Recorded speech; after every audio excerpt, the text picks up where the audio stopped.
巴克利谈大鸟最囂张垃圾话你们谁要拿第二名？亲述与乔丹断交10多年的背后真相。 Speaking of Philadelphia back in the day, I was watching a documentary. I can't even remember what it was, Chuck. And they showed some highlights of you guys back when you were young playing for Philly, playing against Boston in the playoffs. What were those rivalries like between the Sixers and the Celtics back in the 80s? You know, Tom, it was one of the most intense things that I've ever been a part of. It was a really big. I'll tell you a crazy story.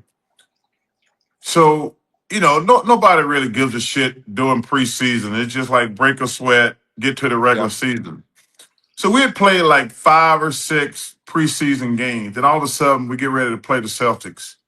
And everybody's before the other exhibition game was just like joking. There was loud music and blah, blah, blah, blah, blah. And all of a sudden, like the next game, we're going to play the Celtics. And I pulled Andrew Toney aside. I said, yo, man, what, did something happen? Or what? He looks at me, he says, no, it's the Celtics. And from that point on, every time we played the Celtics, whether it was in Philly, whether it was in Boston, it was intense, man.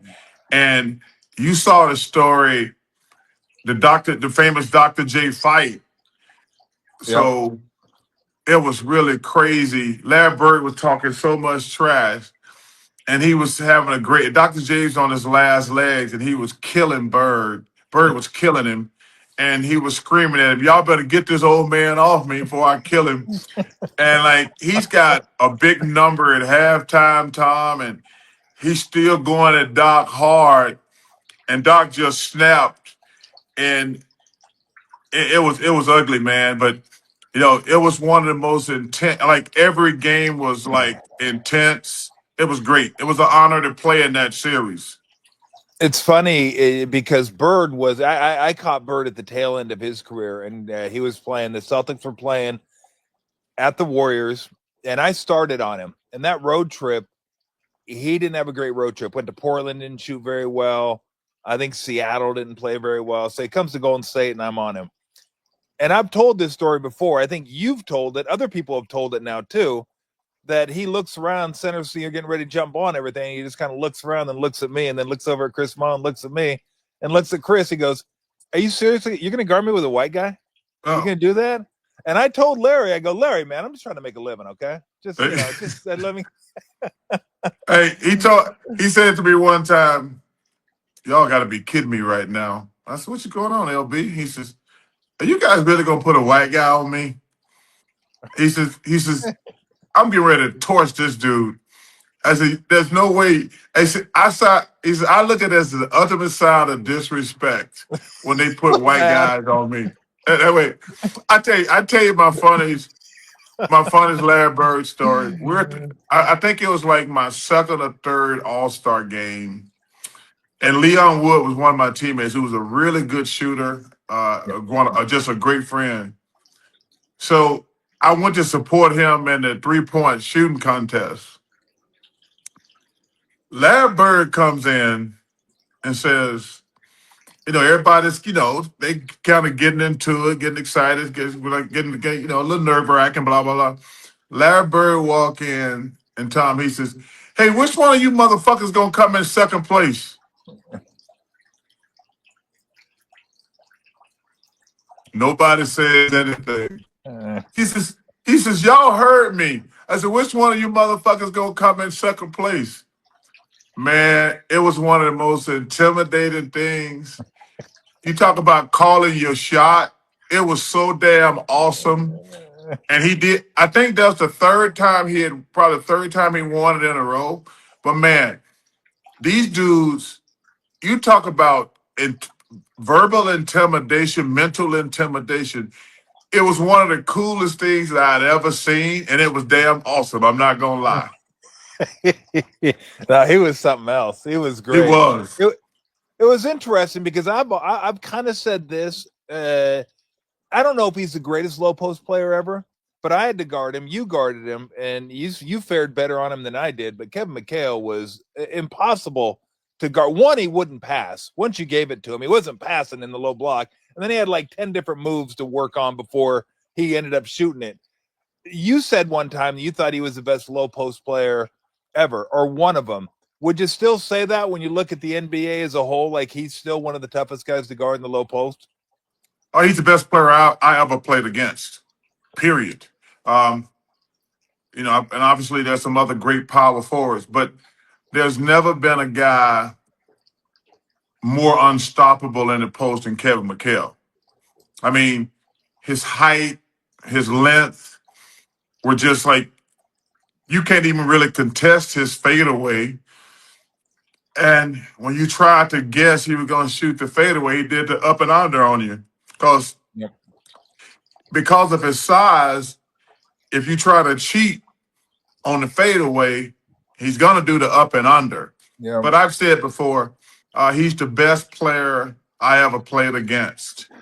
I called Tim Duncan at the end when I had nothing left in the tank. And I think Tim Duncan, in my opinion, is the greatest power forward ever. But the best player I played against in my prime and his prime was Kevin McHale. Nah, he was spectacular. Who was the other best? We know Larry Bird was maybe the best shit talker in the game. Who were the other ones? Because I always thought Gary Payton was great when I played. Gary, and I don't know if Gary was a great shit talker or just he wouldn't stop talking. Like Gary talked the entire game, would not be quiet. Sometimes I didn't even know what he was saying. He was just saying. Hey, that's actually, first of all, Gary Payton and Reggie Miller and Michael Jordan are definitely on that list.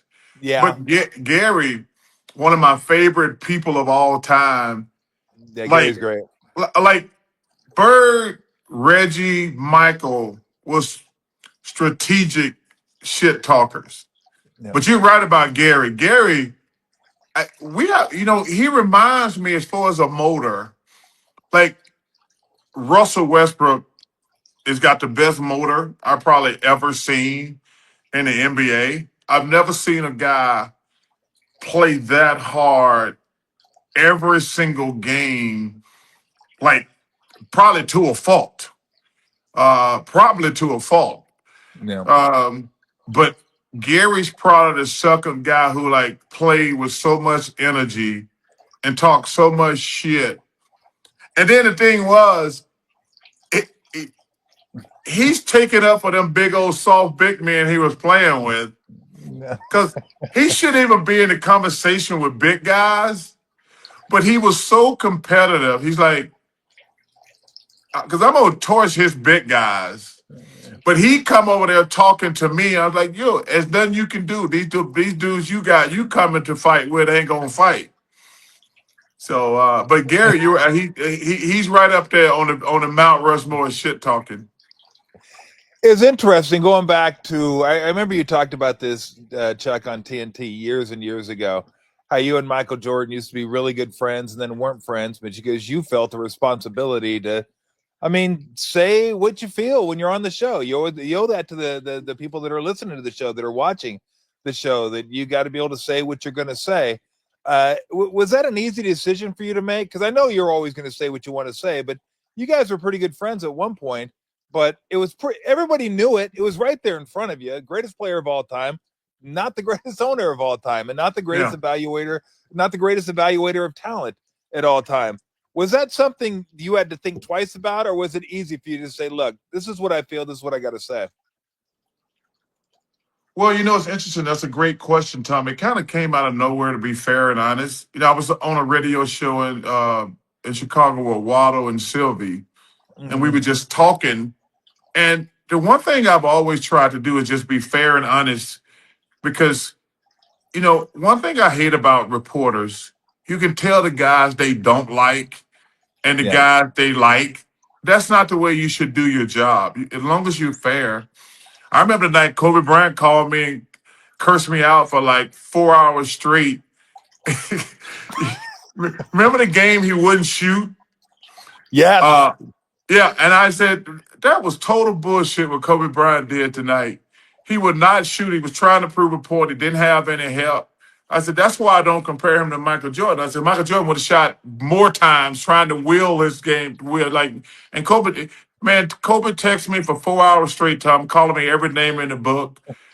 And I was like, yo, man, I'm doing my job. I mean, he texted me literally for 4 hours in the middle of the night after the game, calling me every name in the book. And I'd known Kobe for a minute. And we finally like, yo, we reconcile and like, cause he know he was wrong. But what I said about Michael, I said, Michael, I don't think he's ever going to be successful. I think the people around him, they're not good talent evaluators, and you need better people around you. And he's not been successful as a GM. And first of all, those out here just spewing facts. Yeah.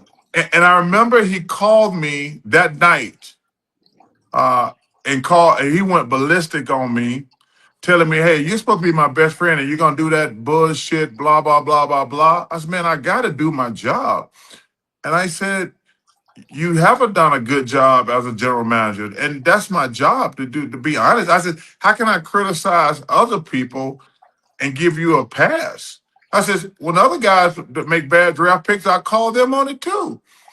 And he just cursed me out up and down, and we have not spoken since that night. And it was a very difficult thing for me because the guy was like really like my best friend at the time. But, Tom, listen, man, there's nobody who ever been on came to me and said they thought I took personal shots at them. Players have called me, coaches have called me, and I have explained exactly why I said what I said. And let me tell you what really bothers me the most about this whole thing, Tom. These assholes never call me when I say good shit.